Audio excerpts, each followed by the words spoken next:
Is that your input, the 12-string, Roger? Right. I'd been playing 12-string from my folk days. In fact, that's what I played with Bobby Darin, and I'd been into 12-string. It was my favorite instrument because it has that, I don't know, that Baroque kind of sound. I really like that.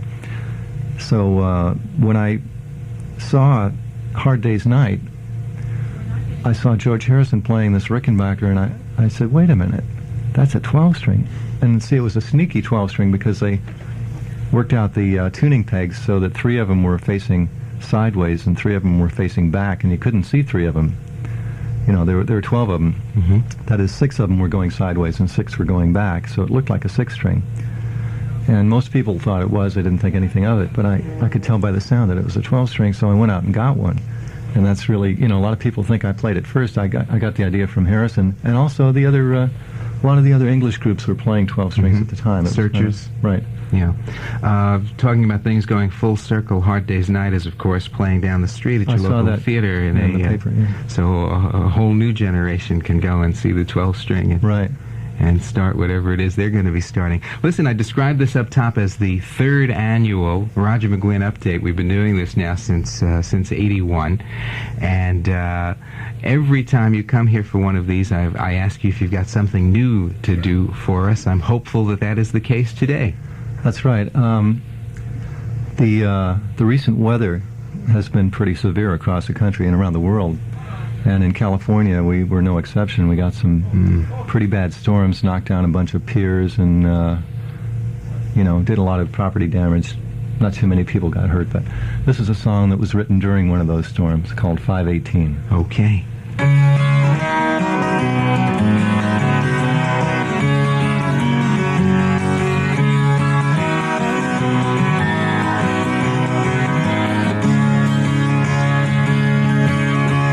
5:18 on a Monday night. The rain's pouring down and we're losing light. The wind's kicking up the crashing waves, but here's where we're gonna stay. The California coast is slipping away. There's less of it now than yesterday. Some say it's not worth the price you pay, but here's where we're gonna stay. The sun beats down and it's nice and warm. We'll make our repairs between the storms. Pop some corn and build a fire, and say a little prayer while the tide gets higher. Storms in the winter and fires in the fall. Some years we get no rain at all. A lot of people run from the big earthquake, but here's where we're gonna stay. Silver and lace and a crystal vase. The sea took those and our April rose. 5:18 on a Monday night. The rain's pouring down and we're losing light. The wind's kicking up the crashing waves, but here's where we're gonna stay. The California coast is slipping away. There's less of it now than yesterday. Some say it's not worth the price you pay, but here's where we're gonna stay.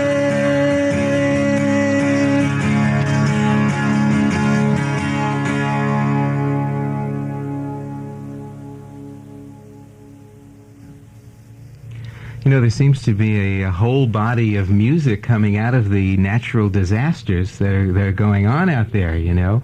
I had Al Jardine of the Beach Boys up here a couple of weeks ago, and his ranch was also flooded out to some extent. And he's working on a few numbers about it. No kidding. You've added to it here. I suppose it's a new ecology category that we'll have to consider for the 80s. That's interesting. Well, I think it's nice to make something good out of a disaster. Yeah.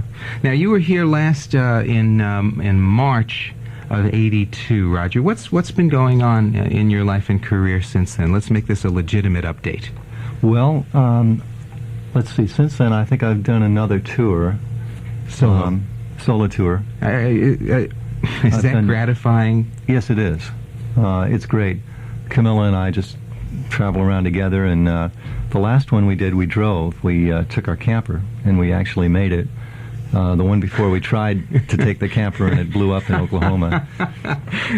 But this time we made it, and it was around 10,000 miles of driving, and it was kind of good. Is that the first time you were able to do that? First time I've ever done that, from California to New York and back. What kind of perceptions did you get from the... Just great, you know. People really have been enjoying the acoustic show. It's been going over very well. Folk music, acoustic music, has certainly gotten the short end of the stick from the record business in recent years. I was wondering about someone like yourself and your attitude about that, where you feel its place is in the 80s. Any thoughts on that, Roger?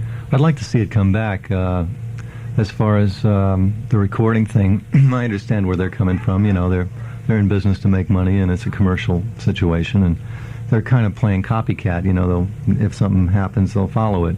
I mean, if somebody got a folk hit, there'd be 20 or 30 record companies hiring folk artists in the next week. So, I mean, that's about it, what it amounts to. Yeah, so. yeah. Well, and these things do go in cycles, as you well know. Right. It leads me to another question that I had for you, Roger, about success. Success came to you relatively early in a very big way, and you have had the proverbial hills and valleys since then. How do you relate to that? How do you define it? Well, I define success now as just enjoying what I'm doing and having a good life. I mean, I couldn't be happier, really. I mean, more success would place more pressure on me, and it might be more financially rewarding, but I'm not sure it would be more fun. Although I won't turn it down, but, you know.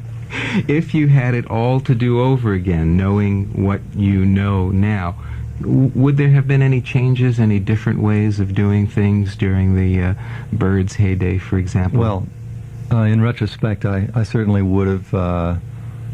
I wouldn't have done all the drugs I did. I don't think that helped anything. I don't think it helped my music, or my state of mind, or my health, or anything. So, one of the things that concerns me a great deal is that there are very few role models for rock and rollers at other stages of the life cycle besides... Well, most of them don't survive. Yeah, exactly. Yeah. So I guess we're counting on guys like you to start filling the vacuum. Well, hopefully. The title of this next song that I asked you about intrigues me. It's called Sweet Memories. Right. What can you tell me about that?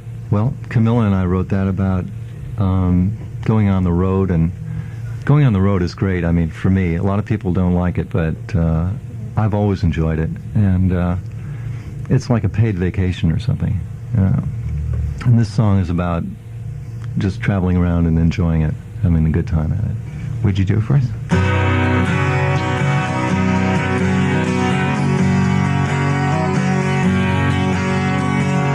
California summers, New England falls, Colorado winters, the wild wind calls, the wild wind calls.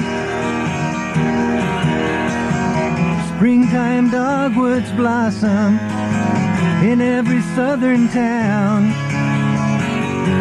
and now's the time to get around.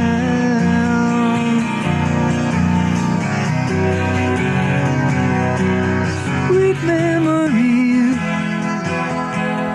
we will have,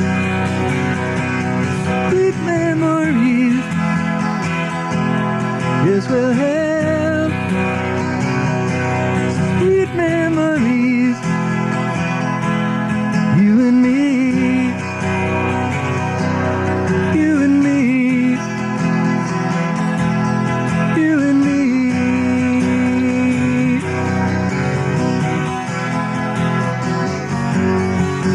From the rock at Morro Bay to Cape Cod Sounds, Davis Island Lighthouse, circus clowns, Sarasota clowns, and Mrs. Wilkes for dinner in old Savannah town. And now's the time to get around.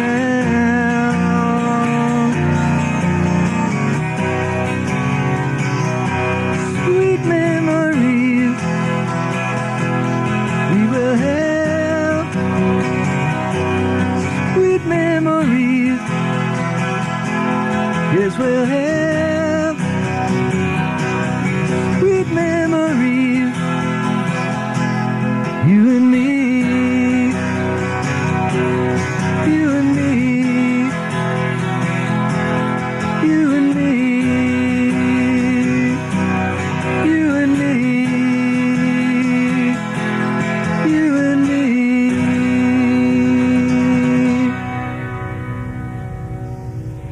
Oh, I like that a lot. Thank you. That's a brand new one called Sweet Memories. One of the memories that I wanted to talk about today, Roger, was inspired by a listener of ours who's been writing me and phoning me since your last appearance here to ask about a gentleman that you were associated for a while who met a tragic end, unfortunately, and that is Clarence White. Yeah. Who played in one of the incarnations of the Byrds.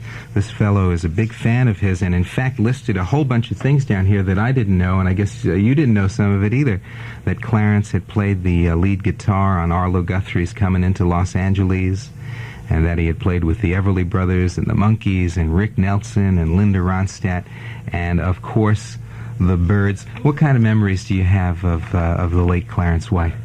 Well, he was my best friend at that point, and he was an excellent guitar player. I remember one time working at a club in Los Angeles, and Jimi Hendrix came backstage, and and went run right over to Clarence and hugged him, and he was really, that's all he wanted to see was Clarence. I mean, he really loved him, and I think you were saying Jimmy Page's... Yeah, there's another quote here that says Jimmy Page, formerly of Led Zeppelin, is quoted as saying that Clarence White was his favorite guitarist next to Jimi Hendrix. Right. So there was a meeting of giants in the dressing room that night. One thing that through every incarnation of the Byrds, the sound managed to stay the same. That seems to me very hard when you consider the different types of talents that were involved at different times. Well, I wasn't aware of that it stayed the same. I mean, in the sense of you always knew it to be the Byrds.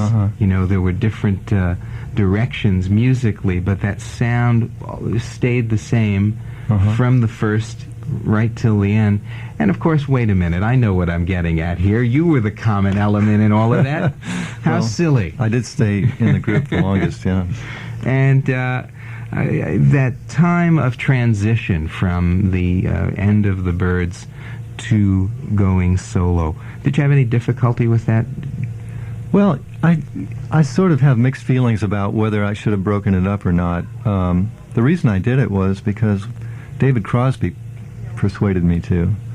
It was, we were going to get back together and do an original Byrds album, a reunion album, and I sort of felt guilty about having the name The Byrds out there and not, including the original guys, and so I disbanded the Byrds that were with Clarence and those guys at that point, and it was really a good thing. I mean, we had a good thing going. It was kind of unfortunate in a way to hang it up, but I did for the sake of the reunion album, which didn't turn out too well. A lot of people say they like it, but and there are songs on it that there are some good things on it. Yeah. Really hold like up. For Free, and I like that. And you did one later on again in a new Born to Rock and Roll. Yeah, right. I like that a lot. Both ways. Okay, I like it both ways. But anyway, I did hang it up, and it was a tough period. The immediate several albums on my own with Columbia were kind of discouraging. I went out and was going to be Roger McGuinn, and it's a tough road to go after you've been in a group for a number of years. But even there, every album contained that gem or two that I would love to see collected somewhere, sometime, in one place. Is there any possibility that